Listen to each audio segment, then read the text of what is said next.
عراق کے صدر جنرل قاسم کو گولیاں اس نے کیوں ماری تھیں؟ اس کو تو موت کی سزا ہوئی تھی، پھر وہ کیسے عراق کا صدر بن گیا؟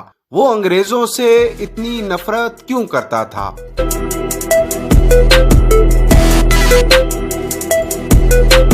السلام علیکم ناظرین، امید ہے آپ خیریت سے ہوں گے اور آپ دیکھ رہے ہیں صدام حسین کون تھا۔ صدام حسین 28 اپریل 1937 کو عراق کے گاؤں علاجہ میں پیدا ہوئے۔ اتفاق کی بات ہے کہ 1138 میں مسلمانوں کے عظیم فاتح صلاح الدین ایوبی بھی یہیں پیدا ہوئے۔ صدام حسین کا تعلق ایک غریب گھرانے سے تھا۔ صدام کی پیدائش سے پہلے ہی ان کے والد حسین المجید فوت ہو چکے تھے۔ صدام کی والدہ نے صدام کے چچا حسن المجید سے شادی کر لی۔ صدام کے اسی چچا نے اس کا نام صدام حسین رکھا۔ صدام کا بچپن مشکلات اور غربت میں گزرا۔ صدام جب 12 برس کا ہوا تو وہ اپنے ماموں خیر الطلفہ کے پاس چلا گیا۔ صدام کی تعلیم و تربیت اسی ماموں نے کی تھی۔ صدام کے ماموں انگریز کے سخت مخالف تھے۔ وہ صدام کو انگریزوں کی سازشوں اور ان کے نوآبادیاتی منصوبوں کے بارے میں بتاتے رہتے تھے۔ بعد میں انگریزوں نے صدام کے اسی ماموں کو کنگ فیصل کے خلاف سرگرمیوں کے جرم میں قید کر لیا۔ صدام اپنے ماموں کی باتوں سے پہلے ہی متاثر ہو چکا تھا، پر ماموں کی گرفتاری نے صدام کے دل میں انگریزوں کے لیے نفرت اور زیادہ کر دی۔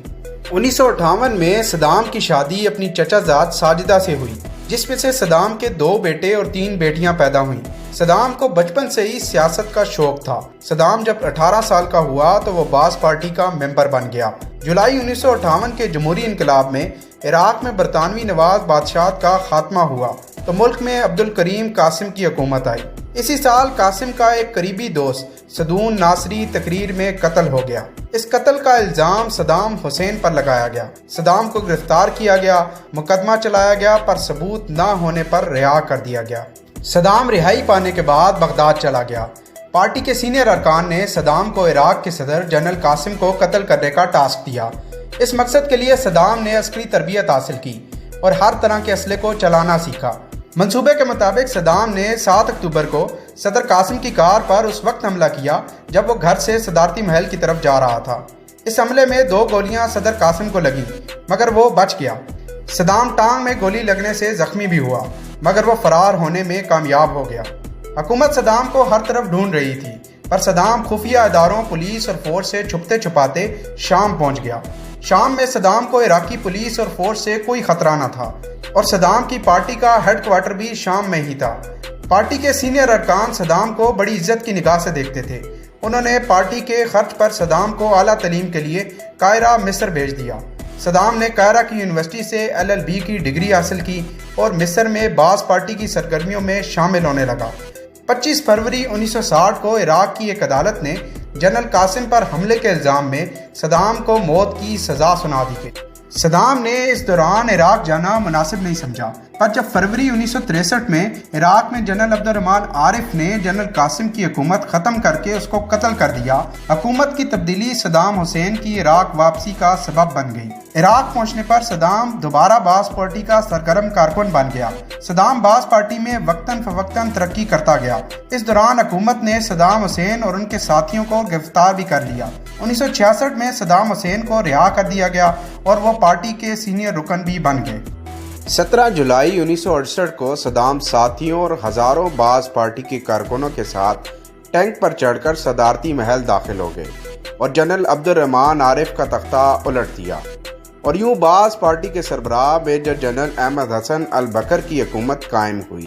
ابھی حکومت کو صرف 2 ماہ ہی گزرے تھے کہ فوج کے سینئر افسروں نے بغاوت کر دی، جس کو صدام حسین نے سختی سے کچل دیا۔ صدام حسین میجر جنرل حسن کا ایک قریبی اور وفادار ساتھی سمجھا جاتا تھا۔ 1977 میں جب عراقی صدر جنرل حسن علیل ہو گئے تو حکومت کے اہم کام صدام ہی دیکھا کرتا تھا۔ 16 جولائی 1979 کو جنرل حسن البکر نے استعفیٰ دے دیا تو صدام حسین باعث پارٹی کا سربراہ اور عراق کا صدر بن گیا۔ 17 جولائی 1979 کو صدام کو فیلڈ مارشل کے عہدے پر ترقی دے دی گئی۔ 22 مارچ 1980 کو صدام نے ایران کے خلاف جنگ کا اعلان کر دیا۔ یہ جنگ 8 سال جاری رہی اور 3 لاکھ عراقی شہری مارے گئے۔ 2 اگست 1990 کو صدام نے کویت پر عراقی تیل چوری کرنے کا الزام لگایا اور کویت پر قبضہ کر لیا۔ کویت کو آزاد کروانے کے لیے امریکہ نے اپنی آرمی کویت بھیجی تو صدام نے عراق کی سب سے بڑی جنگ لڑی، پر اس کو شکست ہو گئی اور کویت کو امریکہ نے آزاد کروا لیا۔ 1995 میں ریفرنڈم کے ذریعے صدام 7 سال کے لیے صدر منتخب ہو گیا۔ 15 اکتوبر 2002 کو صدام دوبارہ صدر منتخب ہوا۔ فروری 2003 میں امریکہ نے عراق پر ایٹمی ہتھیار بنانے کا بہانہ بنا کر عراق پر حملہ کر دیا۔ 9 اپریل کو سقوط بغداد میں صدام کا مجسمہ گرا دیا گیا اور یوں عملاً صدام کی حکومت ختم کر دی گئی۔ صدام حسین رپوش ہو گیا۔